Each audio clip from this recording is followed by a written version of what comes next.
Bonsoir à tous et bienvenue au point de marché, la session de trading pour le FOMC. Nous sommes aujourd'hui, mercredi le 29 avril 2015. La Réserve fédérale va annoncer sa décision en matière de taux d'intérêt dans 13 minutes. On va faire le point sur les marchés qui sont très volatiles aujourd'hui. L'euro-dollar qui est au-dessus des 1,11.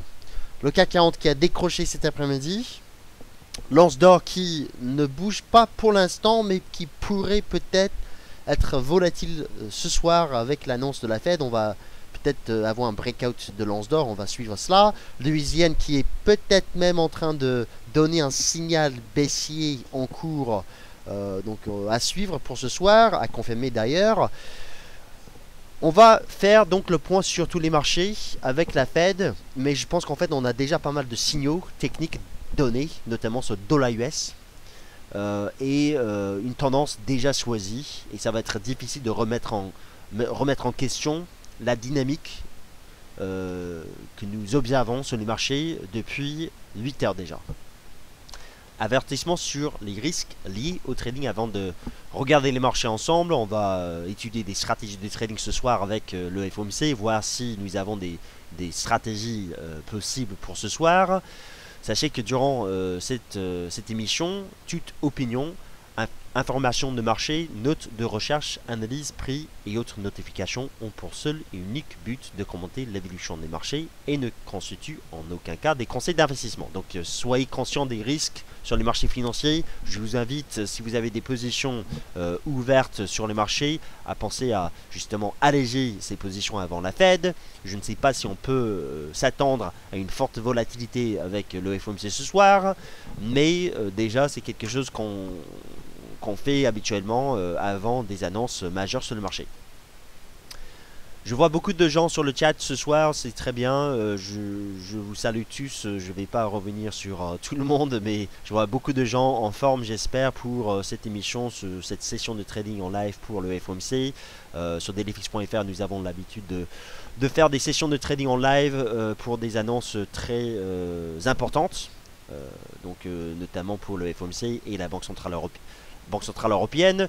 Je vais faire un point rapide sur les marchés.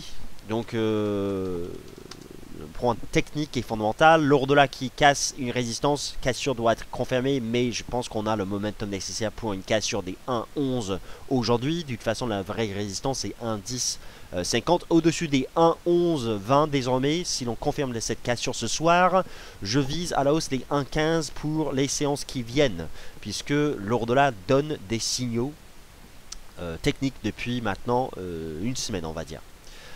Le yen qui commence à donner un signal de vente, mais il faut faire attention, c'est peut-être un piège, donc je ne cherche pas à vendre sur accélération le yen. Je vous dis tout simplement que si, en effet, s'il s'agit d'un signal de vente, un signal baissier, on pourrait peut-être aller chercher les 118, 20, 30 ce soir même. Il faudra toutefois casser les 118, 20 pour avoir un vrai signal de moyen terme sur l'USN avec peut-être une baisse jusqu'à 116. Donc on a en attente d'un vrai signal.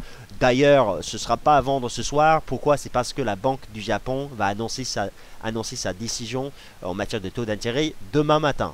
GBP/USD, objectif quasiment atteint à 1,55. C'est là où justement je ne chercherai pas à acheter le GBP/USD ce soir. Je pense qu'en fait, pour ceux qui ont suivi mes dernières analyses, mes dernières stratégies sur cette paire de devises, c'est à partir de ce soir qu'on commence à prendre sérieusement des gains sur cette paire de devises qui monte en ligne droite depuis la cassure des 1,50 la semaine dernière. Donc voilà.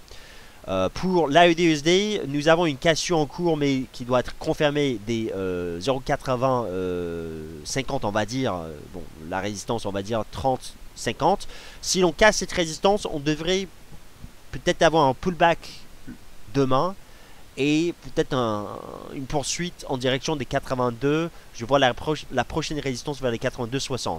Le NZD/USD, RBNZ ce soir juste après la Fed. Peut-être je vais peut-être rester devant vous jusqu'à 21h pour la RBNZ. Je ne vends plus du tout cette paire de devises, le NZD/USD, puisque le dollar US est baissier et donc le NZD/USD pourrait donner un signal d'achat s'il s'envole au-dessus des 77,50. Ce serait une stratégie tout à fait légitime d'acheter le NZD/USD sur accélération ce ce soir. Mais attention quand même à l'élargissement des spreads, puisqu'à 21h, les spreads ont tendance à être un petit peu plus larges, surtout avec une annonce d'une banque centrale. Le Z4 qui pourrait tester ce soir les 1,19, on est à 1,1967. Divergence baissière hebdomadaire déjà validée il y a 2 semaines, et donc un test de cette ligne de tendance de moyen terme tout à fait possible. En gros, je vois que le dollar US a donné un signal de vente hier, et le dollar US, donc si l'on regarde l'évolution du Dow Jones FXM US Dollar Index, arrive sur un support. Cassure technique hier, signal de vente, objectif atteint. Est-ce qu'on va tenir ce niveau, ou est-ce qu'on peut baisser davantage? C'est une bonne question. Et on verra bien avec la Fed. Si le dollar US arrête de baisser, on pourrait peut-être voir des pullbacks sur les paires de devises cotées en dollars. Et pour moi, pour l'euro dollar, ça pourrait être une opportunité d'achat.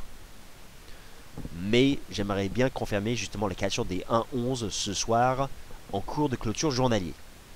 Donc on va être quand même prudent. Pour les indices boursiers, remarquez pour le S&P 500, on a un support, c'est la Tenkan journalière. En dessous de la quille jaune, ça pourrait être un objectif en cas de cassure ce soir. C'est un range pour l'instant, donc on a un support en fait horizontal à 2095. En dessous des 2095, je dirais un objectif à 2084. Le Dow Jones, c'est quasiment la même chose. Je ne suis pas très à l'aise sur les indices US, donc je vais suivre plutôt comment dire, je vais suivre plutôt les devises. Pour l'once d'or, on est coincé sous une résistance et j'espère qu'on cassera cette résistance d'ici peu. Peut-être pas ce soir, mais peut-être demain. Je ne sais pas exactement quand. Alors effectivement, je me suis trompé, donc la RBNZ c'est à 23h plutôt, excuse-moi, c'est à 23h, j'ai cru que c'était à 21h, donc c'est à 23h, donc il faudra attendre, et justement à 23h, c'est là où justement on aura des élargissements de spread, tiens. Donc 23h, je ne vais pas rester devant vous alors pour cette annonce, parce que 23h c'est quand même tard. Hein. Le pétrole qui semble donner donc un nouveau signal de hausse sur ce marché, a confirmé en cours de clôture journalier au-dessus des 59 surtout, mais là, en fait, le momentum, le rebond sur cette ligne de tendance était quand même pas mal aujourd'hui. Donc voilà, le dollar US est baissé sous pression, mais le dollar US arrive sur support. On voit quand même donc peut-être une résistance sur l'euro dollar, mais bon, je vois quand même que l'on peut monter davantage. Le momentum est quand même bon depuis quelques séances. Une accélération même aujourd'hui, depuis le dépassement de la moyenne mobile à 50 jours. Voilà. Donc oui, en effet, la RBNZ, excuse-moi, c'est à 23h, j'ai cru que c'était à 21h, des fois c'était à 21h, hein. J'ai déjà suivi le RBNZ juste après la Fed, c'est à 21h, donc, enfin 23h plutôt, pour ce soir. Voilà. Visiteur pour un point spécial sur le NZD, on va faire ça juste après le FOMC, on va suivre toutefois l'annonce de la Fed. Je vais élargir mon graphique, donc dans 4 minutes ici, la Fed va annoncer sa décision en matière de taux d'intérêt. Il n'y aura aucun changement des taux. Soyez assurés à ce niveau-là. Par contre, on pourrait voir peut-être des réactions sur les marchés en fonction des anticipations vis-à-vis de la politique monétaire à venir aux États-Unis. Dans tous les cas, le marché a choisi sa direction. Et donc, en fait, je considère les replis sur l'euro-dollar des opportunités potentielles d'achat. Poursuivre ce mouvement, poursuivre le breakout en cours sur cette paire de devises qui doit officiellement quand même être confirmé en cours de clôture journalier. Donc on va pas forcément, enfin c'était plutôt le dépassement des 1,1050 cet après-midi qui était le signal d'achat sur l'euro dollar. Et voilà, on a quand même une belle séance. On va pas non plus essayer d'acheter trop haut avec une annonce ce soir. On peut quand même attendre un petit peu. Ne me demandez pas pour les indices européens parce que je ne suivrai pas les indices européens ce soir parce que les indices européens, les indices cash sont fermés. Donc on suit uniquement les indices US. Et en fait, pourquoi est-ce que je ne suivrai pas les indices européens? C'est parce que tout simplement, on parle d'un événement aux États-Unis. On ne va pas quand même trader des indices européens avec un événement aux États-Unis. Habituellement, le CAC 40 et le GR 30 ne bougent pas trop avec le FOMC. Donc voilà.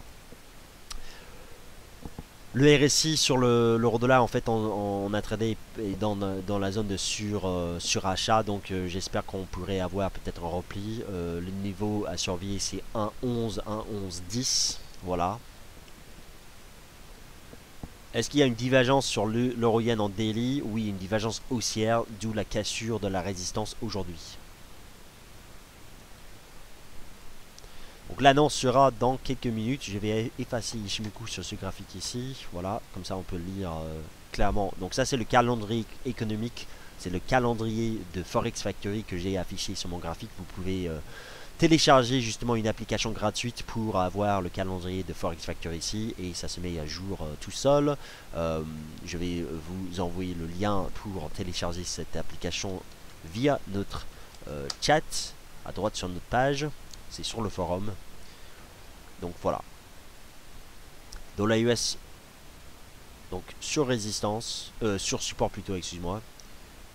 Et le SP500 qui est au milieu de cette zone se range. Je sais juste que si l'on casse les 20 000, excuse-moi, les 20 000, les 2000 plutôt, 2120 points, voilà, à la hausse, on pourrait quand même avoir un beau signal d'achat. Donc si les indices US explosent à la hausse avec la Fed ce soir, ce serait très bullish, je pense.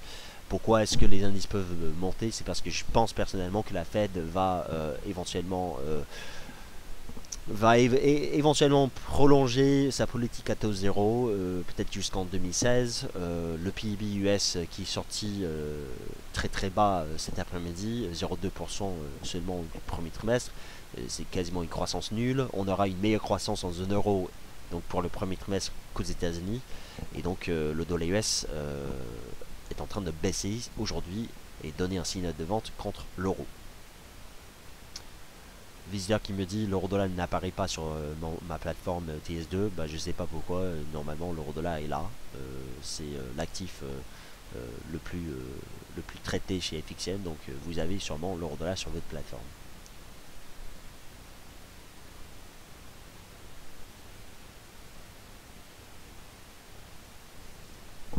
Pour le calendrier économique de Forex Factory, je vous envoie ça maintenant sur le chat. Ce qui vous permet de suivre les annonces macroéconomiques donc quand vous tradez. Donc la Fed va annoncer sa décision en matière de taux d'intérêt d'ici quelques secondes, et puis on va faire le point là-dessus via le site du FOMC, enfin de la Fed plutôt.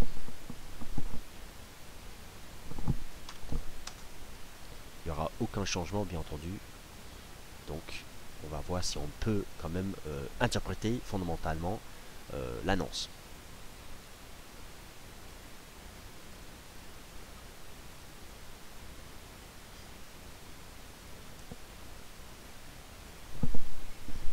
Je vous rappelle d'ailleurs, la Fed a révisé à la baisse ses prévisions de croissance et d'inflation le mois dernier. C'est la raison pour laquelle le dollar US risque de baisser davantage avec une Fed beaucoup plus prudente qu'avant.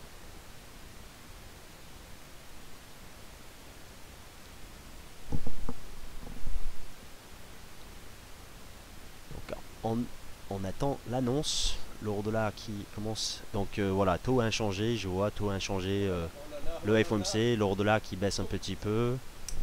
Dollar US qui baisse un peu, l'euro-dollar qui baisse un petit peu, qui revient sur le premier niveau, petite réaction. On va pas du tout trader là maintenant, s'il vous plaît, n'entrez pas sur le marché là à l'instant, parce que quand vous avez des annonces comme ça, le marché il va y avoir beaucoup de bruit, beaucoup de mouvements qu'on ne peut pas forcément expliquer. Donc on va attendre que le marché trouve une direction après cette annonce, et on va surtout en fait s'intéresser à ce que la Fed dit. Et d'après ce que je vois, la Fed dit que l'économie en fait aux États-Unis ralentit, donc la croissance ralentit. Et en fait, d'après la Fed, et on le sait déjà depuis le mois de mars, d'après la Fed, c'est un effet transitoire, enfin, passager, temporaire. Et donc la Fed ne craint pas, pour l'instant, le ralentissement économique aux États-Unis. C'est peut-être en fait des facteurs saisonniers. L'once d'or qui revient sur la MM 20 jours, les indices boursiers qui sont toujours stables, qui donc reviennent vers leur support. Difficile de dire s'il faut acheter le support ou plutôt prévoir éventuellement des ventes sur rebond, sachant qu'on est dans un range sur le SP500. L'euro-dollar qui est en train de glisser en dessous des 1,11.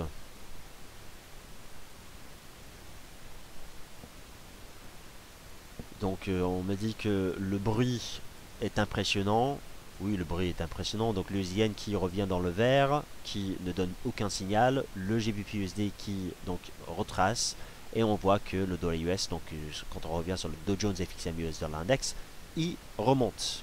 Il rebondit sur son support. Alors, c'est là où justement, sachant qu'on fait un double top sur le dollar index, et la tendance devient baissière, il est tout à fait légitime de réagir sur ce niveau-là, avant peut-être de revenir tester le même niveau et peut-être même casser ce support. Donc c'est là où je cherche à valider une cassure journalière de l'euro-dollar. Et pour l'instant, en fait, je vois quand même qu'on est toujours dans la zone de résistance. Il faut absolument qu'on clôture au-dessus des 1,1120 minimum ce soir pour pouvoir derrière parler d'une cassure. Sinon, en fait, on est officiellement dans une zone de résistance. Et il faudra attendre une confirmation, un vrai signal. Et donc, il n'y aura pas forcément de stratégie à forte probabilité sur l'euro-dollar ce soir. Mais bon, si vous souhaitez acheter, je dirais que vous avez quand même une opportunité dans cette zone-là. C'est à vous de voir. Sinon, en fait, les 1,1050, ça m'intéresse un peu plus. Mais bon, le marché, en fait, reste bien orienté. Il n'y a aucun changement, donc aucune, on va dire, interprétation au niveau des fondamentaux. La Fed, en fait, nous donne aucune information supplémentaire. La Fed, en fait, nous dit, en gros, ne vous inquiétez pas du ralentissement économique. Donc, ne vous inquiétez pas du présent. L'avenir sera toujours rose. Et donc, la Fed anticipe quand même une meilleure croissance aux États-Unis. D'ailleurs, c'est pas la première fois qu'on voit un ralentissement économique aux États-Unis au début de l'année. On l'a vu en 2014. Regardez ce qu'on a fait derrière. Donc le dollar US qui s'est apprécié un peu trop vite ces derniers mois, depuis juillet 2014, qui a pénalisé un petit peu la croissance, on le sait tous, mais bon, voilà, la Fed n'est pas du tout inquiète. Je vais aller sur le site de la Fed et essayer de trouver l'annonce. Donc s'il y a une annonce justement publiée. Pendant que je regarde vos commentaires. Visiteur qui me dit que les bruits du clavier PC s'entendent très fort dans le micro. Bah en fait c'est le chat plutôt qui fait ce bruit. Moi je tape pas sur mon clavier en ce moment. Donc Michael qui renforce ses positions acheteuses de l'euro-dollar à 1,1102. Tous les replis sont bons à prendre. Je suis d'accord avec toi, Michael. Toutefois, moi qui suis devant, je sais même pas combien de personnes ce soir en live. J'ai pas forcément envie de faire des bourres de débutants en achetant en fait un semblant de cassure de résistance sans confirmation. Donc moi, je prends un petit peu moins de risques que vous. Mais après, c'est vous qui prenez le risque de toute façon avec des stops de protection, bien entendu. Et de toute façon, avec un renfort, logiquement, ceux qui achètent en renfort sur l'euro-dollar, vous avez quand même une gestion du risque telle que vous ne pouvez pas perdre. J'espère en tout cas. Donc à la limite, en fait, si vous achetez au-dessus des 1,11, vous avez a priori déjà des achats en bas. Et surtout depuis des indices 50 et vous pouvez gérer les positions avec les stops de protection et vous ne perdrez pas. On me dit le WT bouge pas mal. Alors le WT, qu'est-ce qu'il fait? Non, il bouge même pas. Il bouge même pas. Donc, je sais pas pourquoi on me dit WT avec 3 points d'exclamation, il ne bouge pas. Donc pour l'euro-dollar, ça semble être quand même bullish toujours au-dessus des 1,11. Le marché veut tenir les 1,11. Je vous invite en fait à continuer à suivre l'euro-dollar pour la clôture journalière parce que si l'on clôture au-dessus des 1,1120, officiellement, je pense qu'on aura une cassure journalière confirmée. Et à partir de demain, on pourrait chercher en fait justement des achats sur pullback pour viser les 1,12, je dirais 1,1250 et plus haut les 1,15. Ça c'est mon objectif pour le mois de mai désormais, à condition qu'on confirme quand même la cassure des 1,1150, excuse-moi, 1,11 plutôt 20 aujourd'hui et surtout demain avec la clôture mensuelle. L'euro-dollar d'ailleurs qui est sur ses plus hauts du mois avant la clôture mensuelle. Bonjour Eric, pourquoi une telle réaction sur le moment de l'annonce baisse de 60 pips du GBP/USD? Le GBP/USD il a pris combien de pips ces dernières séances, ces dernières heures? des prises de bénéfices juste après la Fed, pourquoi pas. Des gens, tout simplement, qui soit ils ont coupé des achats, soit ils vendent. Mais s'ils vendent, en fait, c'est en contre-tendance. Et donc, en fait, cette baisse, Eric, c'est probablement une opportunité d'achat dans le sens de cette tendance, de cette dynamique des prix. Avec déjà les 1,55 comme objectif, on n'était pas très loin, c'était mon objectif que je vous ai donné. D'ailleurs, on a fait le point haut à quel prix? 1,54,98 sur le bid. Donc 2 pips et les 1,55 étaient atteints. C'était l'objectif que je vous ai donné vendredi dernier. Et donc le GBP-USD en fait a atteint quand même un objectif majeur. Pourquoi est-ce que le GBP-USD baisse un petit peu? C'est parce que le dollar US finalement était sur support contre toutes les devises. Mais en fait il est toujours faible. Donc si tout va bien, il ne rebondira pas.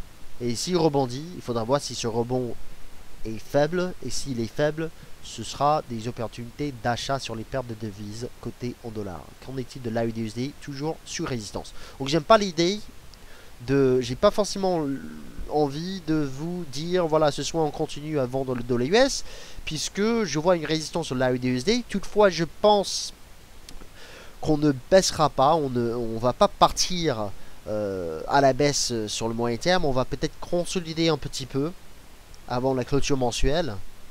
C'est-à-dire à partir de ce soir, on aura des objectifs donc atteints sur les pertes de devises cotées en dollars. Et on va consolider un petit peu.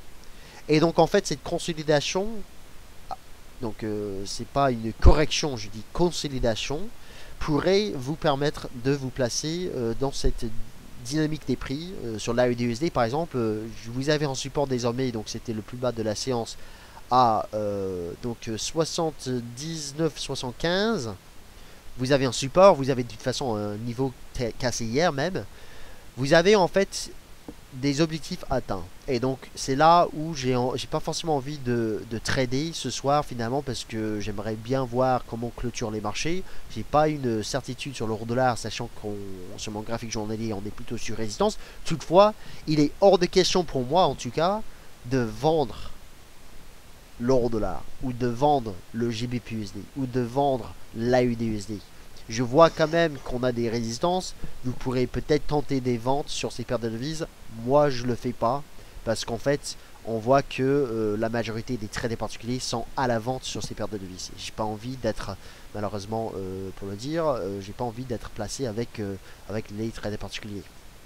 Donc en fait, je préfère en fait vous dire, si vous avez déjà achats sur l'euro dollar depuis au moins ce matin même ou cet après-midi, je pensais ce soir à couper avec des gains. Déjà, ces marchés-là peuvent tenir pour remonter. J'aimerais bien voir l'euro dollar clôturer quand même au-dessus des 1,11 minimum, mais aussi j'aimerais aussi voir peut-être demain un pullback vers les 1,10,40 avec une réaction haussière, et là on pourrait vraiment casser cette zone de résistance.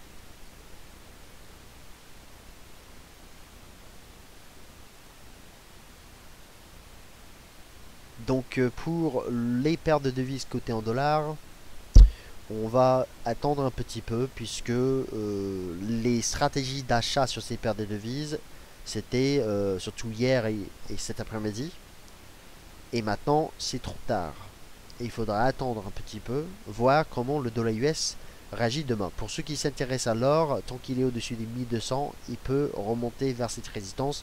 Toutefois, c'est vraiment dommage que ce métal, cet actif, n'ait pas cassé sa résistance cet après-midi, alors que toutes les paires en dollars sont volées. C'est vraiment dommage. Donc l'once d'or en fait n'est pas forcément très corrélé avec les devises en ce moment. C'est un peu dommage. C'est neutre finalement. Tom Olive qui nous dit quelque chose de très intelligent. Quand vous ne voyez pas d'opportunité sur le marché, il préfère fermer sa plateforme. C'est une très bonne stratégie. C'est une très bonne stratégie, en effet.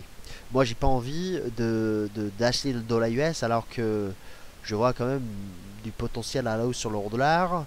Je vois du potentiel à la hausse. Alors, un petit peu moins maintenant sur le GBP-USD, parce que moi, j'avais un objectif à 55. Maintenant, je vois que cet objectif a été quasiment atteint. Peut-être on va remonter pour mieux tester le niveau. Mais là, en fait, certainement, on n'est pas du tout dans une zone d'achat pour le GBPUSD. On n'est absolument pas du tout dans une zone d'achat. Les achats de cette paire de devises, c'était il y a, à la limite, 3 jours. Même hier, avec le PIB britannique. Mais maintenant, c'est trop tard. Ce sont des prises de bénéfices. Et ça, c'est aussi une stratégie. Si vous avez des achats sur ces paires de devises, pensez à prendre des bénéfices. Pour le NZD-USD, alors pour ceux qui veulent un point sur le NZD-USD et le NZD en général, la RBNZ ce soir va annoncer sa décision en matière de taux d'intérêt également. Statu quo anticipé. Statu quo, donc un taux de directeur à 3,5% à 23h heure de Paris. Eh bien, si la RBNZ maintient ses taux, le NZD pourrait quand même être soutenu. Toutefois, ce qui compte ici, c'est le communiqué de presse de la Banque centrale néo-zélandaise. Et cette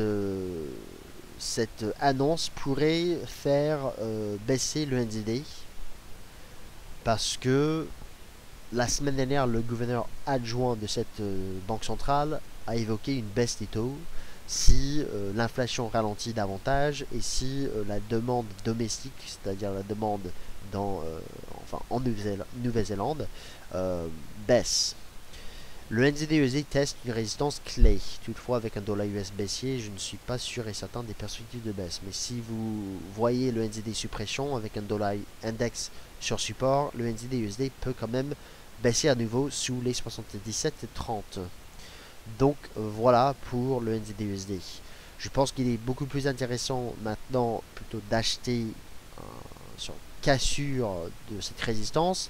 Toutefois, les conditions de marché ne sont peut-être pas bonnes. Pourquoi? C'est parce qu'à 23h, heure de Paris, c'est là où les banques américaines ferment et il y aura très peu de liquidité. D'ailleurs, ça peut entraîner beaucoup plus de volatilité sur les marchés avec un marché peu volatile, enfin peu liquide plutôt, donc à 23h. Et donc, si l'on casse les 77,40 à la hausse, un signal de trading pourrait être donné déjà. Ce sera à suivre donc à partir de demain pour voir si l'on peut évoquer un signal haussier sur le NZD-USD. Il est difficile de trader cette annonce parce que les conditions de marché ne sont pas très bonnes. Toutefois, il est aussi difficile d'attendre que l'annonce tombe et d'attendre par exemple demain matin pour se positionner sur le marché, parce que je sais que habituellement quand on décale fortement sur le NZD, bah on est déjà d'une soixantaine, 70 points pip au-dessus ou en dessous du niveau de la veille, et il est difficile en fait de trouver justement des niveaux d'entrée par la suite. Donc à vous de voir finalement. Je peux pas recommander justement de placer des ordres d'achat au-dessus des 77,50 parce que vous risquez d'être slippé. Mais si vous le faites, prenez moins de levier parce que avec du slippage, ça peut quand même coûter assez cher dans une telle stratégie.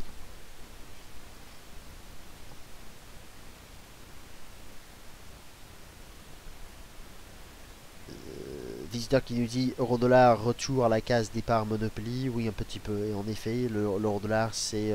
Enfin, toutes ces devises sont sous des résistances. Donc l'euro-dollar, en effet, c'est en attente. On va pas casser la résistance ce soir. Donc c'est là où, justement, on commence à prendre des bénéfices puisque les cours risquent de se replier un petit peu. Mais ce qu'on fait depuis hier, c'est quand même bullish. Si on retrace d'ailleurs jusqu'à la MM50 jours, ce sera quand même assez inquiétant. Mais on pourrait au moins peut-être tenir la MM50 jours désormais. Ce sera quand même inquiétant. Si vous souhaitez vendre, vous faites comme vous voulez.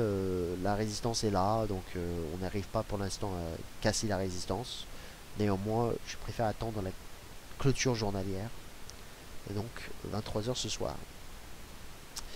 Comme souvent, le FOMC est un non-événement. Oui, en effet, je pensais que ça allait être le cas, puisque aucun changement possible des taux. La Fed il n'y a pas de conférence de presse de Janet Yellen, par exemple. La Fed nous a donné aucune nouvelle. Il n'y a pas de nouvelles. Les marchés savent déjà tout sur la Fed finalement depuis mars. Et en effet, les marchés avaient déjà décalé fortement avec le PIB US. Maintenant, on digère un petit peu. Et donc l'euro-dollar revient en dessous des 1,11. J'espère qu'il clôturera pas en dessous des 1,1050 quand même, parce que là, ce sera finalement plutôt bearish pour l'euro-dollar. Luc qui nous dit 1,1080. Oui, oui, je vois sur mon graphique exactement à quel prix on est. Pour le NZD, donc je reviens là-dessus parce que c'est probablement le plus intéressant finalement avec la RBNZ. La RBNZ, donc suivre, il faudra suivre les 77,40 sur le NZD et USD. Vous pouvez aussi suivre le GBP NZD. GBP NZD, pourquoi le GBP NZD? C'est parce que cette paire de devises teste un niveau clé de, en l'occurrence, de NZD. Et si cette résistance casse avec une... Déjà, la livre sterling, c'est une devise, l'une des devises les plus puissantes cette semaine. Et le NZD, si lui baisse avec la RBNZ, on pourrait quand même avoir un signal de trading au-dessus des 2. Avec le fameux twist de l'Ishimoku d'ailleurs ici. Je vais enlever l'Ishimoku. Parce que moi, je parle juste en range. Et donc, je vois quand même cette résistance. Si on s'envole à la hausse, on pourrait tester peut-être avant le week-end cet objectif de cours ici à 2,0260. Donc ici, enfin plutôt 50. 2,0250 avec un breakout au-dessus des 2. Mais on teste une résistance, donc en fait si on échoue, on va revenir très rapidement, je pense, vers les 98.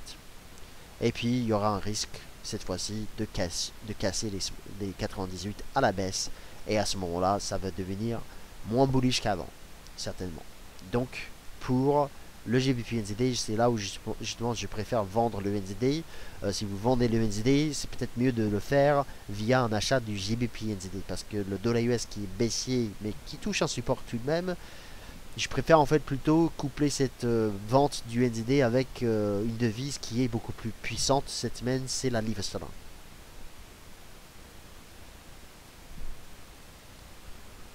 Donc voilà pour votre point sur la RBNZ.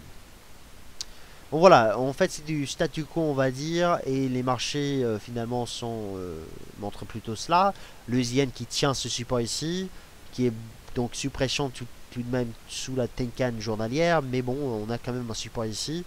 Difficile de dire ce qui va se passer. Pour le yen, ce sera en l'occurrence avec la BEJ. La BEJ risque ce soir, enfin demain matin plutôt, de réviser à la baisse ses prévisions de croissance et d'inflation pour le Japon, ce qui pourrait pénaliser le yen et donc entraîner un rebond de l'US-yen parce que le dollar US qui est sur support et le yen qui déjà baisse, le yen baisse déjà pas mal contre pas mal de devises, le yen donc pourrait remonter, tester les 119,30, peut-être même jusqu'à 119,60 si la volatilité est assez forte demain matin. Bonjour Lof, après le FOMC, quel chandelier doit-on observer? Bah, il est 20h20, il n'y a rien à faire. Et donc j'ai tendance à observer juste les chandeliers japonais en données journalières. Pour confirmer si oui ou non l'euro-dollar arrive à casser une résistance. Et je pense qu'il ne va pas le faire parce que il est à 1,1080 et il faut remonter encore à nouveau de 40 pips avant la clôture des marchés pour confirmer une cassure des résistances. Il va pas le faire. Donc voilà. Aucune stratégie possible finalement, à moins d'avoir vraiment vendu le point haut du marché. Mais bon, voilà, c'est la raison pour laquelle je vous ai invité à alléger des positions parce que la séance était pas mal aujourd'hui et on avait vraiment des mouvements à saisir et donc on retrace et puis bon, voilà, c'est là où on commence à prendre des bénéfices sur des trades qui se sont déroulés très bien, j'espère pour vous. Je sais pas pour vous, je sais pas s'il y en a des acheteurs du GBP-USD, des acheteurs de l'euro-dollar par exemple, des vendeurs de l'USD4, des acheteurs de l'AUD-USD, je sais pas. J'espère que tout le monde en profite au moins sur une paire de devises. Hein. Non, visiteur, il n'y aura aucune émission à 23h, bien entendu. Moi, je suis là depuis 9h. Pareil pour Sylvain, il est encore là. Vincent, il est arrivé à 8h. On n'est pas des robots non plus. On essaie, mais on n'est pas des robots. Encore une fois, les conditions de marché à 23h ne sont pas forcément les meilleures pour trader. même s'il y a une annonce à suivre, c'est pas forcément une annonce à traîner. Voilà. Donc, on va arrêter. Là, il y a, en effet, on me dit, bon, voilà, il n'y a rien de spécial en fait ce soir. Oui, en effet, il n'y a rien de spécial. Il fallait quand même assurer un suivi de marché avec le FOMC, mais finalement, bon, c'est fait. Les marchés ont décalé, les marchés ont donné des signaux déjà. Il fallait suivre ces signaux. Le CAC 40 qui est décroché sous les 5100 points cet après-midi. L'ordre qui a explosé à la hausse, qui était quand même très bullish, qui reste bullish, mais ça se neutralise un petit peu ce soir. L'once d'or qui est décevante, on va dire, mais bon, qui tient les 1200 jusqu'ici. Et puis le pétrole par contre qui était pas mal ce matin quand on l'a vu ensemble à 9h15. On a vu le pétrole ici avec cette ligne de tendance et c'était donc le point bas avant l'explosion. Voilà, je vous remercie de votre présence ce soir pour cette émission, le suivi donc des marchés lors du FOMC. Je vous invite à faire preuve de prudence et de patienter surtout, d'attendre les clôtures journalières pour pouvoir mieux engager des stratégies demain sur les marchés financiers. Demain, ce sera la clôture mensuelle, donc on va s'amuser également à partir de vendredi. On va s'amuser à étudier la tendance, enfin les tendances plutôt, des marchés en avril. Et donc voilà. Merci à tous, je vous souhaite une très bonne soirée. Reposez-vous bien. Et on va se retrouver demain matin à 8h45 pour l'émission, le scalping, le rendez-vous des scalpers avec Sylvain. 9h15 avec moi, Good Morning CAC 40. Le morning meeting à 11h. Le 13h des day traders. Ainsi de suite sur dailyfix.fr. Les émissions quasiment toute la journée pour vous. Merci à tous, bonne soirée et à demain.